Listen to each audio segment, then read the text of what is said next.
혹시 이런 생각을 해보신 적이 있으신가요? 나는 분명히 열심히 살고 있는데 왜 계속 돈 걱정을 하며 살아야 할까? 또는 은퇴 준비를 해야 한다는 건 알지만 막상 시작하려면 뭔가 두렵고 미루게 된다. 단순히 더 벌고 덜 쓰라는 뻔한 이야기가 아니라 우리 마음속에 숨어있는 심리적 메커니즘을 통해 말입니다. 여러분, 경제적 불안은 단순히 돈이 부족해서만 생기는 게 아닙니다. 오히려 우리의 뇌가 가진 특별한 특성 때문에 더 심화되는 경우가 많습니다. 오늘은 행동경제학과 심리학의 관점에서 이 문제를 들여다보겠습니다. 먼저 우리가 이해해야 할 가장 중요한 개념이 바로 손실 회피 편향입니다. 노벨 경제학상을 받은 심리학자 데니얼 카너만과 아모스 트버스키의 연구에 따르면 인간은 같은 크기의 이득보다 손실을 약 2.5배 더 크게 느낍니다. 구체적인 예로 설명해 보겠습니다. 김 씨는 52세 회사원입니다. 5년 전부터 노후 준비를 해야 한다는 생각에 매달 50만 원씩 적금을 넣고 있었습니다. 그런데 최근 지인으로부터 그 돈으로 주식형 펀드에 투자했다면 지금쯤 30% 이상 수익을 올렸을 텐데라는 말을 들었습니다. 김 씨의 반응은 어땠을까요? 그래도 원금은 안전하잖아. 주식 같은 건 위험해서 못하겠어. 바로 이것이 손실 회피 편향입니다. 30% 수익을 놓친 기회비용보다는 원금 손실 가능성이 2.5배 더 크게 느껴지는 겁니다. 또 다른 사례를 들어보겠습니다. 박 씨는 50대 중반의 자영업자입니다. 20년 전에 산 아파트가 있지만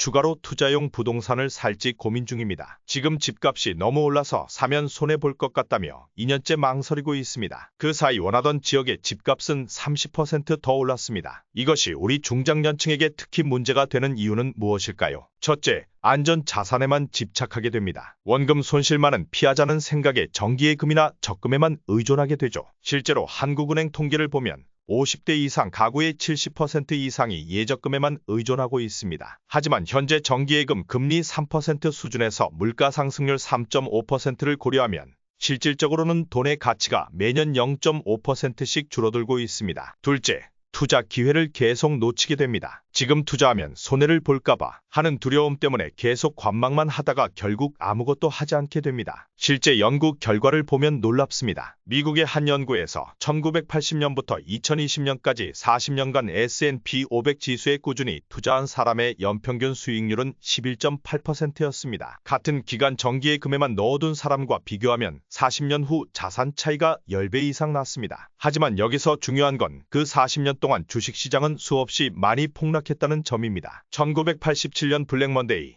2000년 닷컴 버블, 2008년 금융위기, 2020년 코로나19 등. 하지만 장기적으로는 모두 회복했고 더 높이 올랐습니다. 그럼 손실 회피 편향을 어떻게 극복할 수 있을까요? 첫 번째 방법은 멘탈 어카운팅을 활용하는 것입니다. 투자 자금을 잃어도 되는 돈으로 분류하는 겁니다. 예를 들어 이 100만 원은 원래 없던 돈이야. 복권 당첨된 거라고 생각하자는 식으로 말이죠. 두 번째는 달러 코스트 에버리징 즉 분할 투자입니다. 한 번에 큰 돈을 투자하면 손실에 대한 두려움이 크지만 매달 작은 금액씩 나누어 투자하면 심리적 부담이 줄어듭니다. 두 번째로 살펴볼 개념은 현재 편향입니다. 이는 미래의 큰 보상보다 당장의 작은 만족을 선택하는 우리의 심리적 경향을 말합니다. 스탠포드 대학의 유명한 마시멜로 실험을 기억하시나요? 아이들에게 마시멜로 하나를 주고 15분을 기다리면 하나를 더 준다고 했을 때 대부분의 아이들이 기다리지 못했습니다. 성인이 된 우리도 마찬가지입니다. 실제 사례를 들어보겠습니다. 이 씨는 54세 직장인입니다. 매달 가계부를 쓰면서 이번 달부터는 꼭 투자를 시작하자고 다짐합니다. 그런데 막상 월말이 되면 이런 상황들이 생깁니다. 첫째 주, 아이 학원비가 생각보다 많이 나갔네.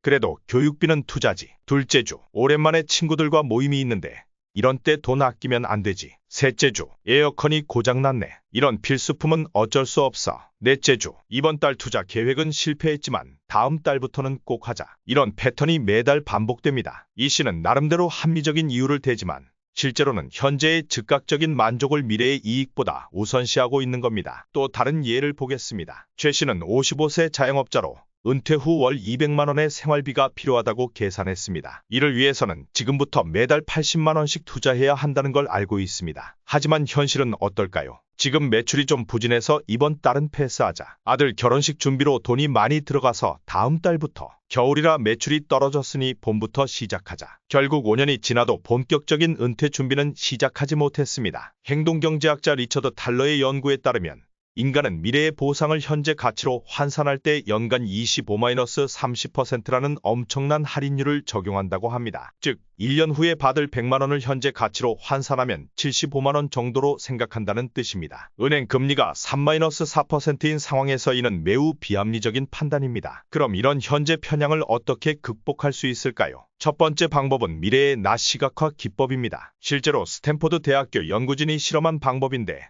컴퓨터로 20년 후 자신의 모습을 보여준 그룹이 그렇지 않은 그룹보다 2배 더 많은 돈을 저축했다고 합니다. 구체적으로 해보겠습니다. 여러분이 70세가 되었다고 상상해보세요. 건강이 예전 같지 않아 병원비가 한 달에 50만 원씩 나갑니다. 자녀들은 각자 생활하느라 바쁘고 국민연금만으로는 생활이 어렵습니다. 그때 지금의 여러분에게 뭐라고 말하고 싶을까요? 그때 좀 더 준비할 걸. 이런 후회하는 모습을 생생하게 그려보세요. 두 번째는 자동화입니다. 의지력에만 의존하지 말고 시스템을 만드는 겁니다. 급여 통장에서 자동으로 투자 계좌로 이체되도록 설정하는 것이죠. 선택의 여지를 없애는 겁니다. 세 번째는 확증 편향입니다. 이는 자신이 믿고 싶은 정보만 선택적으로 받아들이는 심리적 경향을 말합니다. 경제적 불안을 겪는 중장년층에게서 흔히 나타나는 확증 편향의 구체적인 예를 들어보겠습니다. 정 씨는 57세 공무원으로 30년 전 신혼 때 산 아파트 한 채가 전 재산입니다. 주변에서 분산 투자를 해야 한다 고 조언하지만 그의 반응은 항상 같습니다. 부동산은 절대 떨어지지 않아. 내가 30년간 봐온 바로는 그래. 97년 외환위기 때도 2008년 금융위기 때도 결국 다시 올랐잖아. 그런데 정 씨는 선택적으로 정보를 받아들이고 있습니다. 한국 부동산이 계속 올랐던 시기는 인구 증가, 도시화, 소득 상승이라는 특수한 상황이 겹쳤기 때문입니다. 하지만 이제는 인구가 줄어들고 도시화도 거의 완료되었습니다. 이런 구조적 변화는 무시하고 과거 경험만 신뢰하는 겁니다. 반대의 경우도 있습니다. 김 씨는 55세 회사원으로 주식에 대해서는 극도로 부정적입니다. 주식은 도박이야. 내 동생이 2000년 IT 버블 때 3천만 원을 날렸거든. 그 후로 절대 안 해. 김 씨는 20년 전 한 번의 실패 사례만 기억하고 있습니다. 하지만 그 사이 한국 주식시장은 어떻게 변했을까요? 2000년 코스피 지수는 800포인트였는데 2024년에는 2600포인트입니다. 3배 이상 올랐죠. 하지만 김 씨는 이런 정보는 받아들이지 않습니다. 더욱 심각한 건 언론의 영향입니다. 우리나라 언론은 경제 관련 기사에서 자극적인 제목을 선호합니다. 주식시장 대폭락, 부동산 시장 위기 같은 제목들 말이죠. 반면 장기 투자의 성공 사례나 분산 투자의 효과 같은 기사는 클릭수가 낮아 잘 다루지 않습니다. 이런 확증 편향을 극복하려면 어떻게 해야 할까요? 첫째, 의도적으로 반대 의견을 찾아보는 습관을 기르세요. 부동산이 좋다고 생각하면 부동산의 위험성에 대한 전문가 의견도 찾아보세요. 주식이 위험하다고 생각하면 장기 투자의 성공 사례도 살펴보세요. 둘째, 데이터를 믿으세요. 개인의 경험담보다는 통계적 데이터가 더 신뢰할 만합니다. 한국은행, 통계청 같은 공신력 있는 기관의 자료를 참고하세요. 마지막으로 살펴볼 것은 사회적 비교 이론입니다. 심리학자 레온 페스팅거가 제시한 이 이론에 따르면 인간은 자신의 상황을 절대적 기준이 아닌 다른 사람과의 비교를 통해 평가합니다. 구체적인 사례를 들어보겠습니다. 박 씨는 56세 중간관리직으로 연봉이 5천만 원입니다. 객관적으로는 상위 20%에 해당하는 소득이죠. 하지만 박 씨는 경제적 불안감을 느낍니다. 왜일까요? 동창회에서 만난 친구들의 이야기가 문제였습니다. 나는 아파트 세 채 있어. 임대 소득만으로도 월 200만 원은 나와. 우리 아이 미국 유학 보내는데 1년에 8천만 원 든다더라. 요즘 골프 회원권 하나 샀는데